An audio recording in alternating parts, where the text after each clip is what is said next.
Nabi Isa alaihi salam. Kelahiran Nabi Isa alaihi salam. Kisah kelahiran Nabi Isa alaihi salam disebutkan beberapa kali dalam Al-Quran.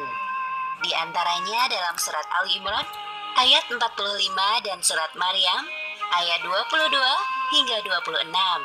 Diceritakan sebelumnya bahwa Allah Subhanahu wa Ta'ala menjadikan Maryam mengandung seorang anak atas kehendaknya.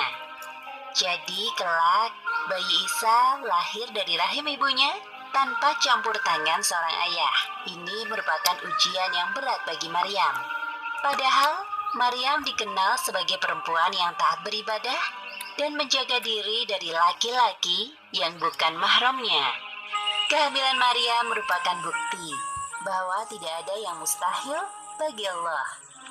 Namun, karena ketaatannya, Maryam berusaha menerima semua itu dengan ikhlas. Aku harus segera pergi dari sini sebelum ada yang melihatku. Tapi, kemana aku harus pergi? Maryam mengelus perutnya sambil tersenyum kecil. Sebaiknya aku mulai berjalan saja. Semoga nanti aku menemukan tempat tinggal sementara di sana. Maryam berjalan ke arah timur. Sekarang yang ada di benaknya adalah pergi secepatnya dari tempat ini. Maryam sengaja mengasingkan diri ke tempat yang jauh dari pemukiman penduduk agar tidak terjadi fitnah. Terkadang muncul di benak Maryam perasaan malu dan sedih dengan keadaannya sekarang, yaitu mengandung seorang anak tanpa perantara seorang suami. Namun ketika perasaan sedih itu muncul, Maryam kembali ingat dengan firman Allah yang disampaikan melalui perantara malaikat Jibril. Seperti yang disebutkan dalam Al-Quran, surat Ali Imran ayat 45.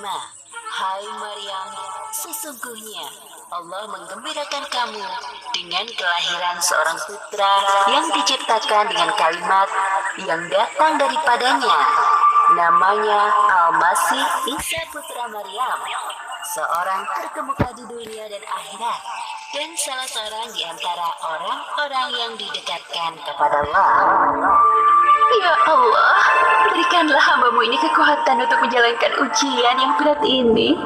Sesungguhnya hamba hanyalah manusia yang lemah dan padanya kekuatan dari Engkau ya Allah. Maryam hidup berpindah-pindah dari satu tempat ke tempat lain. Hal itu ia lakukan agar tidak ada yang mencurigai perubahan bentuk perutnya yang mulai membuncit seperti perempuan hamil pada umumnya. Akhirnya, saat yang ditunggu tiba, Maryam merasa dirinya akan melahirkan. Rasa yang teramat sakit membuatnya tidak bisa melanjutkan perjalanan. Kemudian, ia berhenti dan duduk.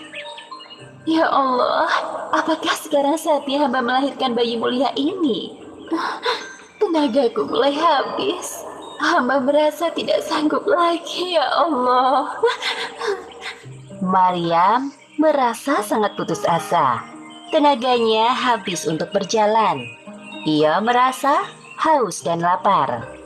Namun, Allah Subhanahu wa Ta'ala tidak akan membiarkan hambanya yang beriman dalam kesulitan. Apalagi Maryam sedang mengandung seorang calon nabi utusan Allah. Kemudian Allah menghibur Maryam melalui perantara malaikat Jibril. Seperti yang disebutkan dalam Al-Quran, surat Maryam ayat 24 hingga 26. Janganlah kamu bersedih hati. Sesungguhnya Tuhanmu telah menjadikan anak sungai di bawahmu, dan goyanglah pangkal pohon kurma itu ke arahmu. Niscaya pohon itu akan menggugurkan buah kurma yang masak kepadamu. Maka makan, minum, dan bersenang hatilah kamu. Alhamdulillah, ada air. Kemudian Maryam menggoyangkan pangkal pohon kurma itu dengan sisa tenaga yang dimilikinya. Hal ini menunjukkan kuasa Allah. Walaupun usaha yang dilakukan Maryam terlihat mustahil dengan kondisinya sekarang, buah kurma banyak yang berjatuhan. Bismillahirrahmanirrahim. Setelah Maria mengisi tenaga dengan makan buah kurma dan minum air secukupnya, tenaga sudah terisi. Wahai anakku Isa, aku sudah tidak sabar ingin melihat wajahmu. Sebentar lagi, engkau akan lahir di dunia ini.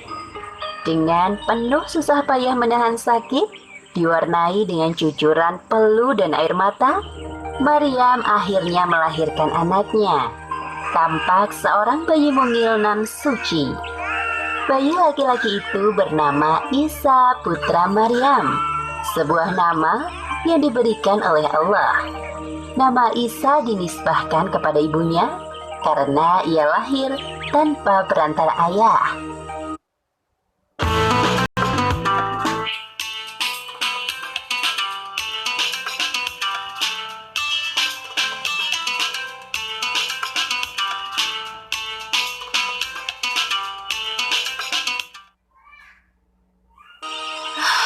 Alhamdulillahirabbil alamin.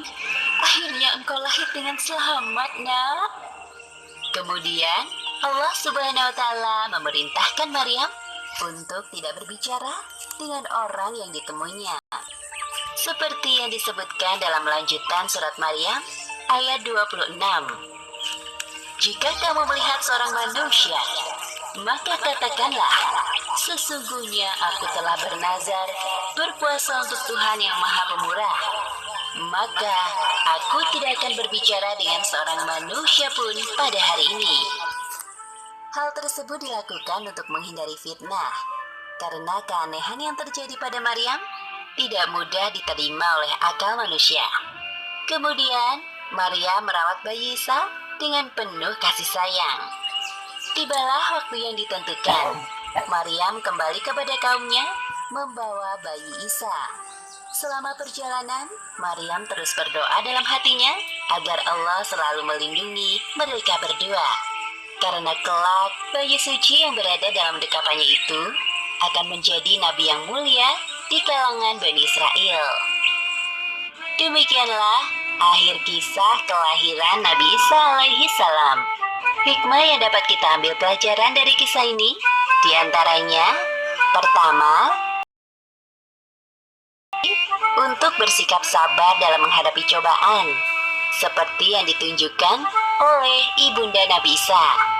Kedua, iringilah doa dengan usaha, karena itu merupakan perintah Allah dalam Al-Quran.